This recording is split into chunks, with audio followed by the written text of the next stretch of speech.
Okay, let's talk about this feeling. You know the one, right? That creeping sense of nothing really to do, that itchy feeling where you just kind of reach for your phone. Boredom. We all get it. But what if boredom, this thing we're practically trained to avoid, isn't the enemy? What if it's actually like a hidden superpower? It's a really fascinating thought, isn't it? And that's exactly what we're getting into today. Yeah. This deep dive is all about boredom, but flipping the script, how it's maybe not negative at all, but really crucial for creativity, for figuring things out about yourself, just general well-being. It definitely feels counterintuitive. Totally. So to help us sort of unpack this, we looked at two really interesting pieces. One from Oprah Daily called Boredom Might Be the Best Thing for Your Brain, and another from The Antelope, Reclaiming Boredom is Important in a World of Technology. Good stuff. And our mission, really, for you listening, is to figure out, okay, why are we so scared of being bored? What are we missing out on? And maybe most usefully, how can we actually let a bit more of it back into our lives? Sounds like a plan. Okay, so let's maybe start by looking back a bit. Yeah. The Oprah Daily piece mentions this Gen X author, Mike Bender, right? And he talks about the 80s, where boredom wasn't this emergency. It was just, there, Yeah. a fact of life. You watched your TV shows, maybe Different Strokes or whatever, and then that was it. Right. The screen time was finite. Exactly. And that empty space, it often led to doing stuff. He mentions like starting a coin collection or building some dodgy bridge out of scrap wood, doing BMX jumps. It wasn't necessarily like amazing, but it was something that filled the time. And gosh, that feels so different from now, the 2020s. Totally different. Because as that article points out, we've basically been conditioned, haven't we, to avoid boredom like the plague. Yeah. Think about parents. A kid says, I'm bored, and the immediate reaction is panic. Find something, quick. Yes. Grab a screen, find an activity, anything to escape that, quote, dreaded boredom. We treat it like it's harmful. And it's not just parents with kids. We do it to ourselves constantly. That same Oprah Daily piece had this, frankly, startling statistic from a 2024 study. Oh, yeah, the phone one? The phone one. Americans pick up their phones, on average, 205 times a day. Wow. 205 times. That's not just checking the time, is it? It's this automatic reflex to fill any tiny gap. It really is. It's almost subconscious. And that author, Mike Bender, he even wrote a children's book about it, right? About a panda allergic to idle moments. He literally called boredom endangered and a precious gift, which feels pretty accurate when you see stats like that. We're actively pushing it away. So, okay, we push it away. But what's the actual downside? What are we losing? Because the sources suggest this kind of paradox, that by creating this world where we're never bored, we're actually potentially choking off creativity. Like the next Steve Jobs might just be too busy playing Candy Crush. That's such a critical point. And the Antelope article really digs into this loss, doesn't it? Yeah, it does. It talks about losing a vital human state of mind.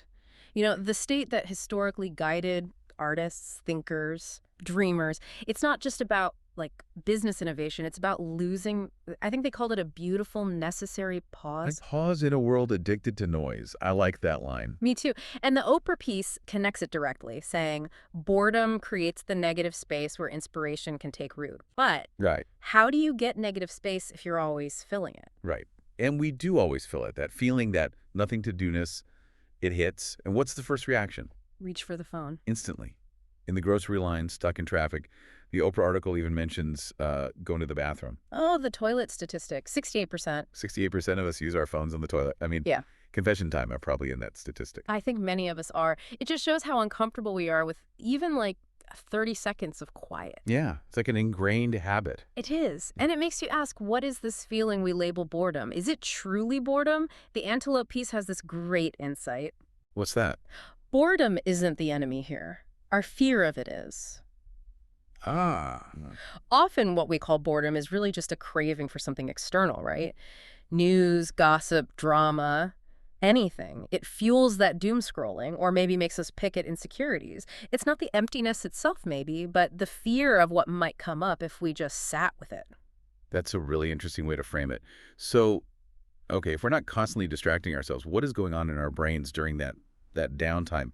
Is there actual science here? Oh, absolutely. It's fascinating stuff. There's a neuroscientist, Marcus Rachel, who talks about the default mode network, the DMN. The DMN, okay. Yeah. And basically, when our brains aren't laser focused on some task outside of us, like when you're driving a route you know really well, or just staring out the window. Zoning out, basically. Kind of, but it's not passive zoning out. The DMN actually activates. This is the brain state linked to daydreaming, mind wandering. So the brain's not just off, it's actually busy doing something else. Exactly. It's busy making connections.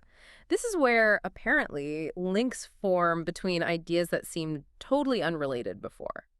It's where problems sometimes get solved kind of in the background, and it's often where our most original, out-of-the-blue thoughts pop up. Like the chia pet example from the article. Right. The inventor of chia pets must have been, as they put it, pretty bored. You'd have to be, wouldn't you? To connect terracotta animals and sprouting seeds. Definitely a DMN moment. It's like the brain's background processing unit churning away on things. Makes sense. And the antelope really emphasizes this power. It says, boredom, when left alone, often transforms into something else. Like what? Curiosity, reflection, desire, even creation. It's framed as the pause that invites us to listen inward. So it shifts from being this empty, negative thing to being, well, fertile ground. Fertile ground. I like that. Yeah. But it feels like everything in our culture pushes against finding that ground, Yeah. right? There's this like constant pressure to be doing. Oh, massively. This hyper-digital age, as you called it, it's everywhere. Yeah. You've got hustle culture, right? The message is, if you're not working, you're wasting time. Or if you're not posting about it, it didn't happen. Exactly. Social media says if you're not online, you're invisible. Even hobbies, things we used to do just for fun, now have to be potential side hustles. Everything has to be optimized, even rest. Right. Rest must be optimized. Free time must be curated. It's relentless. The author in The Antelope talked about this summer where they felt almost crushed by boredom, like their world was ending. Oh. But then in that stillness, they had this realization that moments don't have to be filled to be worthwhile.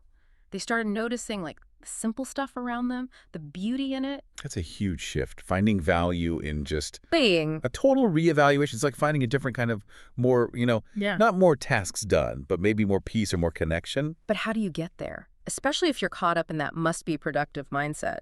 Giving yourself permission to do nothing sounds hard. Like inviting guilt. It is hard. It's a real challenge. But the key, according to the Antelope author, was learning not to pathologize boredom, not to see it as laziness or failure. Instead, it was about actively giving permission. Just do nothing. Even if your mind wanders off somewhere weird, or you literally just sit and blink for a bit. Just blink. Yeah. And paradoxically, doing that led to getting more done. But crucially, it was the kind of more that matters. Feeling better, listening better, resting better. It underlines how much we need actual breaks from stimulation, and maybe even more importantly, breaks from our own expectations about what we should be doing. It's like retraining your brain almost. It really is a deep retraining. So, okay, we see the benefits. They're pretty compelling. Yeah. But the big question is, how do we actually do it? How do we reclaim some of this boredom in our crazy, hyper-connected lives? What are the practical steps? Well, it seems like it has to start small, with really intentional moments of disconnection. The Oprah Daily article had some good, concrete ideas. Like maybe try taking a daily walk, but leave the earbuds at home. Just walk and let your mind drift. Okay, I could try that. Or when you have your morning coffee, actually just have your coffee. No scrolling, no news feed. Just sit for 5 minutes. Simple, but probably harder than it sounds. Definitely. Or even the bathroom thing we mentioned, consciously decide not to take your phone in there. These are small acts, really. Small acts of unplugged rebellion. I like that. That's a great way to put it. And the idea is that these small acts create little pockets, little spaces where boredom can actually happen. Like that panda character in the kids' book you mentioned. The power goes out and he's forced out into the forest. Exactly. It's such a great metaphor, isn't it? Yeah. He grudgingly goes out, resisting it, but then finds unexpected things. We have to kind of push through that initial discomfort of the power outage. Instead of immediately trying to find our phone flashlight. Precisely. Let the eyes adjust to the dark, so to speak. Yeah. Because when you create these pockets, you allow that innate curiosity to surface. You might actually rediscover that boredom. Well, it isn't actually boring once you let it breathe. You engage that DMN, let it do its thing. You got it. You give it the space it needs. And it can change your whole perspective. Yeah, Like Mike Bender, the author, now when his kids say, I'm bored, instead of panicking, he says. he says, how exciting. I can't wait to see where it leads you. That's brilliant. What a complete turnaround from dread to anticipation. Yeah. And honestly, that feels like the heart of it, doesn't it? For you listening, the main takeaway is that boredom isn't this empty void we should fear or frantically fill. Right. It's more like fertile ground, a place for discovery, for creativity, maybe just for catching your breath and finding a bit more well-being. It's definitely counterintuitive in our busy world, but maybe really worth leaning into. So maybe the final thought for everyone is this. The next time boredom starts creeping in, try not to run. Now, let it sit nearby for a minute. Maybe even ask it what it wants. You might be surprised by the wisdom it offers.